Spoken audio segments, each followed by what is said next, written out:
मारा, रेप की कोशिश की, दहेज के लिए प्रताड़ित किया। मायावती की भतीजी के साथ ससुराल में हो गया कांड। कोर्ट तक पहुंचा मामला और मच गया हड़कंप।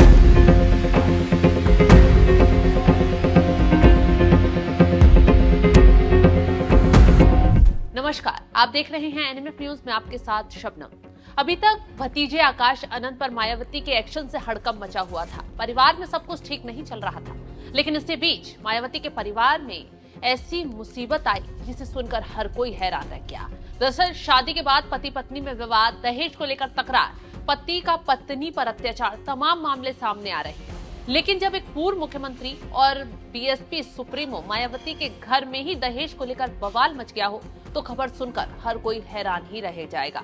मामला हापुड़ में मायावती की भतीजी से जुड़ा हुआ है। मायावती की भतीजी ने अपने पति, सास और हापुड़ नगर पालिका परिषद अध्यक्ष और परिवार के अन्य 5 सदस्यों के खिलाफ घरेलू हिंसा, दहेज उत्पीड़न और यौन उत्पीड़न के आरोप में एफआईआर दर्ज करवाई है। एफआईआर में क्या कुछ बताया है, ये विस्तार से बताते हैं। मायावती की भतीजी की शादी 9 नवंबर 2023 को हापुड़ नगर पालिका परिषद की अध्यक्ष पुष्पा देवी के बेटे विशाल से हुई थी।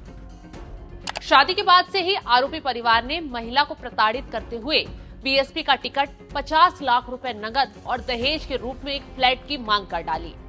तो एफआईआर में सिर्फ इतने ही आरोप नहीं लगाए गए हैं। इसके आगे पीड़िता ने अपने पति पर कई गंभीर आरोप भी लगाए हैं, जिनसे पुलिस भी हैरान हो गई है। पीड़िता का आगे कहना है, पति ने बॉडी बिल्डिंग के लिए लंबे समय तक स्टेरॉइड्स के इंजेक्शन का इस्तेमाल किया, जिससे वो नपुंसक हो गया।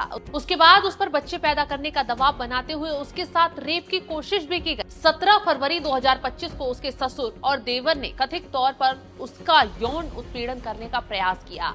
इससे परेशान होकर महिला अपने मायके लौट आई। तो पीड़िता ने न सिर्फ अपने ससुराल वालों पर गंभीर आरोप लगाए हैं, बल्कि पुलिस पर भी कार्रवाई में लापरवाही बरतने का आरोप लगाया है।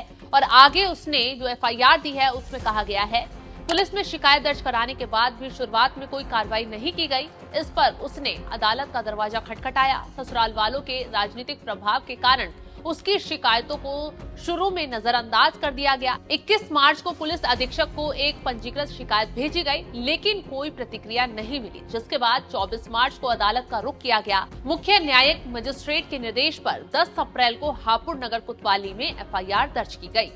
मायावती जी के भाई नरेश है, उनकी लड़की एलिस की शादी, जो वर्तमान में चेयरमैन है हापुड़ में, उनके पति श्रीपाल के लड़के विशाल के साथ हुई थी। और शादी के बाद से, क्योंकि बहन मायावती जी का जो है बीएसपी में करता धरता है, मुख्य है, तो उन्हीं से टिकट, 50 लाख रुपए फ्लैट की मांग निरंतर की जा रही थी। और इसके साथ साथ एक मामला और प्रकाश में आया है, जो एलिस ने मुझे बताया कि विशाल जो है वो बॉडी बनाने के लिए स्टेरॉइड्स का इस्तेमाल करता है और उसके वो इंजेक्शन भी लेता है, जिसकी वजह से उसका शरीर नपुंसकता के श्रेणी में आ गया है। उनका वैवाहिक जीवन पूरी तरह से डिस्टर्ब था। इसी को लेकर उनके बीच में वाद विवाद रहता था। और फिर एक दिन 17/2 के अंदर, 17/2/25 इसी साल के अंदर एक घटना भूपेंद्र जो जेठ है और श्रीपाल जो ससुर है, उनके द्वारा रात को एलिस के साथ घटित की गई, जिसमें उसके साथ एब्यूज़ किया गया, मारपीट की गई, उसके कपड़े फाड़े गए, चेस्ट को छेड़ा गया और बुरा काम करने की कोशिश की गई। उसने किसी तरह अपने आप को बचाया। और उसके बाद उसके माँ बाप जो नरेश है और उनकी जो धर्मपत्नी है और हापुड़ में रहने वाले हैं मुकेश, बाबूगढ़ छावनी में, वो किसी तरह उसको ले गए। तभी से वो निरंतर परेशान है और उसी के संबंध में ये एफआईआर दर्ज हुई है।